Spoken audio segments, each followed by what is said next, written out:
menungso iki sing digoleki apa to? Apa? Ya selamat, kowe selamat. Ya pokoknya kan di mana-mana setahu saya orang manusia itu pengen bahagia. Pengen bahagia. Kadang-kadang kita kalau pria kan yang bahagia kan ada 5 tuh. Kadang-kadang kita menyebutnya sebagai godaan.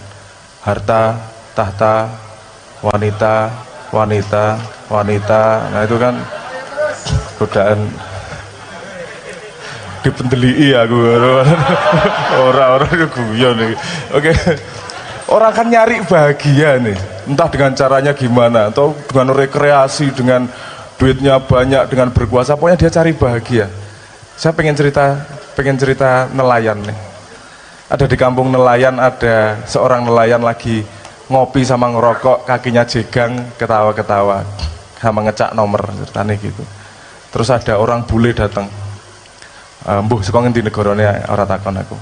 Tapi kayak buri, irungnya rada mancung. Udah Arab, orang melengkung soalnya, mancung tok. Terus, kamu kok nggak kerja jam segini? Loh, aku lagi ngopi karo ngerokok iki. Kamu nelayan? Iya nelayan. Loh, kesana cari duit. Udah, anak saya udah makan. Loh enggak ya, kamu harus cari duit yang lebih. Loh kenapa? Nanti kamu bisa tabung duitmu. Terus nanti kamu bisa beli kapal lagi. Terus kamu bisa punya anak buah. Terus anak buah kapalmu itu rajin bekerja, kamu punya duit lagi. Terus nanti kamu punya kapal lagi, kapalmu tambah banyak. Terus kamu nggak usah kerja nanti, duitnya tapi datang terus, katanya gitu. Oke. Terus nanti kamu bisa menikmati hidup. Gitu, terus. Oh, jawabannya dia. Tapi saya menikmati hidup sekarang ya, ngapain nunggu besok? Enak iki ngopi karo ngerokok iki. Enak iki. Jadi salah satu efisiensi itu bisa banyak macam cara. Jadi kalau ngomong soal mencapai bahagia, orang Indonesia paling efisien di dunia. Lha iya no, kowe pengen mangan pizza, kari nyekel tempe, pizza iki rek. Mangan udah beres. Sugesti beres iki. Pengen hidupnya bahagia, pengen hidupnya menikmati hidup, ngopi karo udut goyang-guyu ngene iki. Wes bahagia. Ya mungkin untuk standar, untuk sebuah standar tertentu memang ora pas ngono kuwi. Ora efektif uripmu ngono kuwi. Ya bener-bener untuk set standar tertentu. Untuk set standar yang lain juga, misalnya kalau kepakai standar kita bisa mengatakan Indonesia adalah negara yang tirakatnya nomor 1. Itu pakai sudut pandang tirakat iki misalnya. Tirakatnya nomor 1.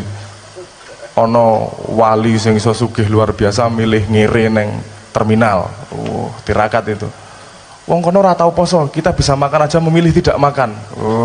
Itu tirakat nomor 1. Nah, jadi rankingan menurut saya yo nggak apa-apa, itu sebagai kita jadi yang belajar bukan mengejar rankingnya nomor 1, tapi mengetahui sudut pandang berbeda tentang bagaimana menjalani hidup. Itu konsep yang menarik juga. Oh, cara mereka menjalani hidup ngukur urip ki ngene to carane. Nah, kita nggak harus seperti itu, tapi yo belajar dari itu juga nggak masalah, karena mereka melakukan itu untuk menuju bahagia. Kita kan wis bahagia kira sama melakukan itu. Ya ora? Bukan berarti terus kamu meninggalkan itu juga kalau menurut saya. Lakukan itu ya ora masalah. Tapi konsepnya sudah berbeda. Mereka mencari kebahagiaan, kowe wis bahagia, melakukan itu sebagai iseng-iseng urip lah. Hidup efisien, iseng-iseng ae. Loh, hidup itu mengisi kegiatan ngantri nunggu mati kok mingan. Ya ora? Kok endinge ya mati kok. Oke, kowe ngisi kegiatan ngopo ya nunggu mati. Oh, ngono cara dadi wong ampuh. Oke, menurutmu ngono ya, aku tak main yang lapanganmu. Misalnya gini, menurut mereka paling ampuh ki sing pemain bal-balan. Kowe isone sepak takraw misalnya. Ora ono hubungane bentik misalnya, ora ono hubungane. Neng karena kowe wis ora masalah. Ya wis tak main lombamu wis. Ayo. Main apa jenenge? Bal-balan. Kan jadinya kamu tidak punya beban. Kita jadi tidak punya beban juga. Bukan menuju kebahagiaan, ngisi urip kok. Arep nggo cara ngono, oke, cara ngono. Sing ora nggo cara ngono tirakat, oke, nggo cara tirakat. Ya seperti katanya Cak Nun tadi. Asik. Loh, itu bapak kita semua. Masuk saya ngomong bapak toh. Saya mau ngomong gimana aja dimaafkan kok. Tenang aja, tenang aja.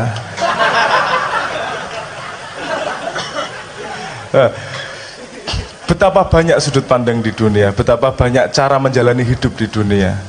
Kalau dulu kita pakai konsep kebenaran, konstruksi kebenaran dan gajah, ngono kuwi. Kita bisa semakin kita banyak belajar persepsi, semakin kita lengkap menghadapi dunia. Oke, efektif, ayo kita belajar efektif, belajar efisien, itu bagus. Kalau itu menuju kamu lebih berguna untuk manusia yang lain. Gue harap, tepuk tangan sih rapopo. Ora yo rasa. Ragu-ragu, jadi wong aja setengah-setengah. Oh, tapi gue bisa jadi ranking 1 untuk orang paling setengah-setengah di dunia. Ora masa iso ae digawe ranking enggak. Oke. Tapi paham maksud saya ya. Ranking itu, peraturan ranking selalu dibikin oleh manusia. Padahal cara manusia menghadapi hidup bisa berbeda-beda. Kalau cara mereka menghadapi hidup seperti itu dan menghasilkan sesuatu, kalau kamu pengen hasil yang seperti itu, ikuti cara mereka. Kalau ingin kamu sesuatu yang lain, ikuti cara yang lain. Kalau pengen dua-duanya, belajar dua-duanya dan cari racikan baru untuk mencapai dua-duanya dalam satu perjalanan yang sama. Kuncinya tadi yang seperti dikatakan Cak Nun, bahwa nomor 1 kita harus menjadi diri kita sendiri. Kita punya konsep, kita punya kedaulatan terhadap bagaimana kita mau menjalani hidup. Sing penting migunani nggo liyan, tumrap liyan. Yo menurutku sing ngono wae. Apa apik, kabeh wong ora ono sing nglakoni elek. Kabeh semua orang melakukan baik menurut sudut pandangnya sendiri. Yang belum tentu sudut pandang orang lain juga. Yang kita cari adalah bagaimana kita bisa berbuat baik tapi untuk sudut pandang sebanyak-banyaknya manusia. Aku ya setuju karo Cak Nun, aku setuju terus nek karo Cak Nun. So aku dadi wong ampuh banget tapi nyuku itu dan ngidak-idak wong. Kuwi ora apa jenenge? Enggak masuk juga. Padahal cek, oke.